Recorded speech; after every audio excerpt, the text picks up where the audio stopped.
I'm the Information Officer Type 2 trainee for Jerry Bruner's Type 2 team out of Eastern Great Basin, and my duty station is the Boise BLM Smoke Jumpers.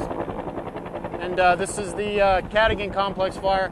Actually only one fire, the Hale Gulch fire.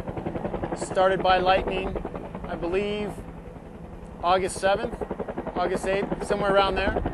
Salmon-Challis got hit with a huge lightning storm, had little fires pop up all over the place. This one turned out to be the biggest, 2,400 acres. And this is the only spot right here where it's hit the river. Most other spots it's stayed up high along the canyon. There's about 24 homes, residents that live along the riverfront, and they pose the biggest threat.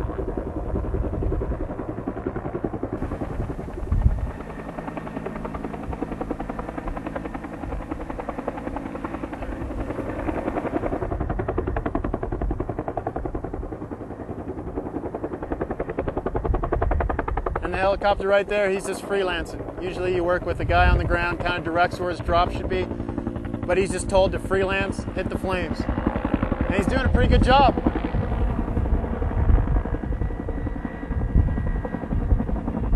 And he's so close to us, you're probably not hearing a word I said, but anyway, pretty good.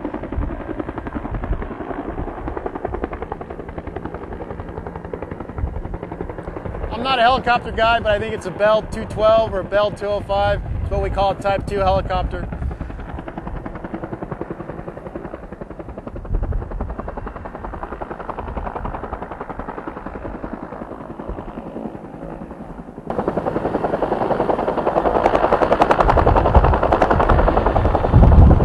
And even though this looks pretty basic, it's actually pretty hard having that long line with a bucket on it. You can see flying around. He's got to control the bucket. It wants to fly all over the place. Then he's got to get over the timber.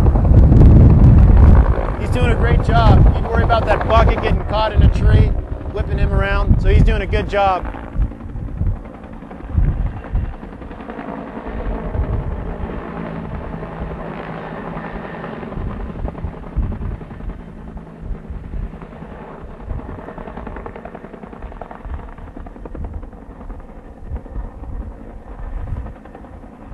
Yeah, we're getting ready to go here in about 20 minutes.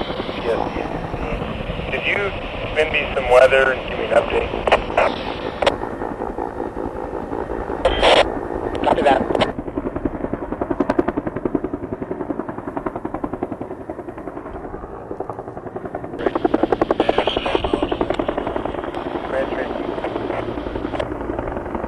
Hey, Monty, what do you want to do with that? Monty comes down.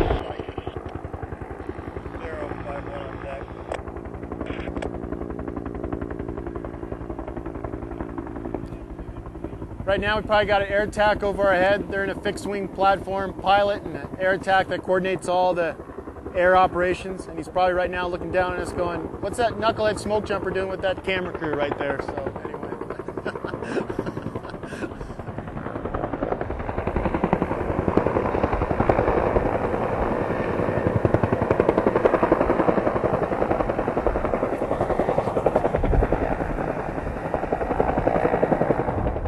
Well, the first thing I can tell you is about the fuels.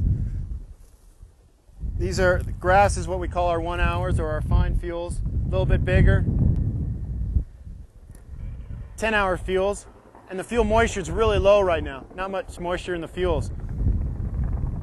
And you get a real high wind in here, and your probability of ignition hits like 100%. You get a loose fire band in here, wind would just come in and sweep this whole place up. And then right now with the fire close to the river's edge and a little bit of gust, there's the worry about the fire spotting across. And you can see kind of they have crews positioned right in here. And all these guys do, it doesn't look like they're doing much, but they're doing a whole hell of a lot. They got their eyes in the green, and as soon as they see something pop up somewhere, a little smoke, they're on it, just like that. And that's really all they're doing. And they've probably been doing this for the whole week. Just eyes on the green, stationed here and there looking. I mean, we do have tons of crews up on the hill working, putting in line, but then the other part of the process is just kind of holding, waiting for spots and stuff like that. Because the biggest worry with this fire is it crossing the river and just going up to Montana this way.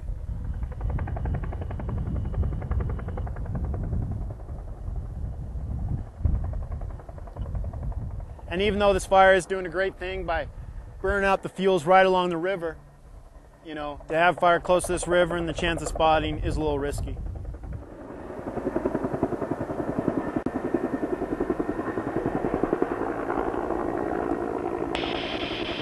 Stop with the copy. Yeah, Jeff, also, when did your R rates start going back up when you were doing your cat ignition?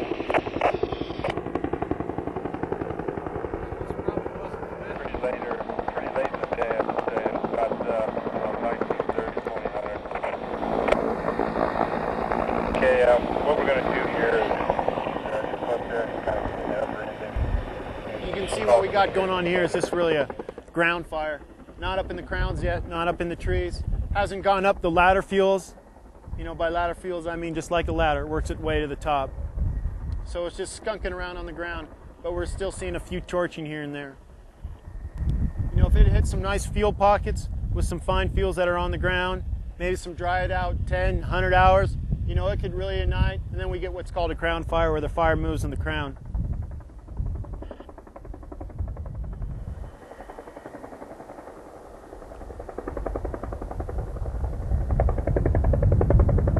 Right over here, this is where it burned, and you can see it's cleaned around. You can see up top, nice black up top.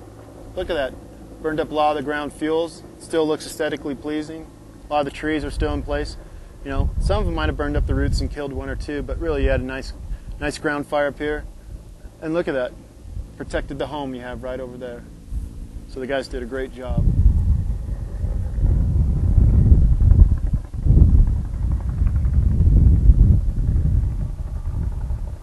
And then you can see this is typical of the West Country.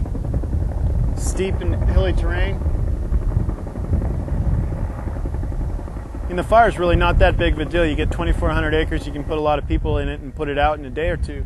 But with steep country like this, with the amount of resources we have, it's still, I mean, it's tough to go up and down that. And you can imagine being in the east, what would you think about having to hike up and down that all day? So it is pretty tough country, and that's what makes it a difficult fire. Stuff like that right there, fire's way up on top. The only reason why we're getting smoke down here is because stuff rolls down. And to have people working above it, that's where the real risk is. Just to get people working above where everything rolls down to, fire could come back up with a nice wind gust, and that's how people get in trouble. So you can see why this is a real tricky fire, just within these steep canyons and stuff. I don't know if you can get a shot of the pumps starting from down here, but you got what we call portable Mark III pumps starting at the river, and then they just spread the hose all the way up to the top. And Mark IIIs are pretty good pumps. They can get water all the way to the top. And now that they have line in here, they spent all day and a little bit yesterday blacking all this, just burning it out. And you can see they did a really good job with the burn, because if you notice, didn't get in the canopy at all. Just burned all down below. Just an awesome prescribed fire. In fact, even though this is a wildfire, this is what a typical prescribed fire looks like in the West. You burned all the fuel underneath, all that heavy down stuff that's been falling for years, it's accumulated, it's now been cleaned out. Look at it, it's a great burn. And then all the guys are doing is, slowly what we'll do is we'll mop up about 500 feet in. So the perimeter is just really secure. So there's no chance the fire going that way. And that'll be the goal over the next couple days, is to mop up and secure the fire 500 feet in. They'll move 1,000 feet in.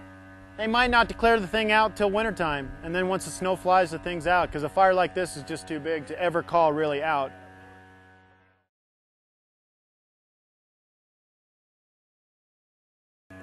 And Kathleen Clark, if you're watching this, I think the Wild Horse and Burro program is awesome, but the bread and butter of the BLM is the BLM smoke jumpers. Alaska and Boise.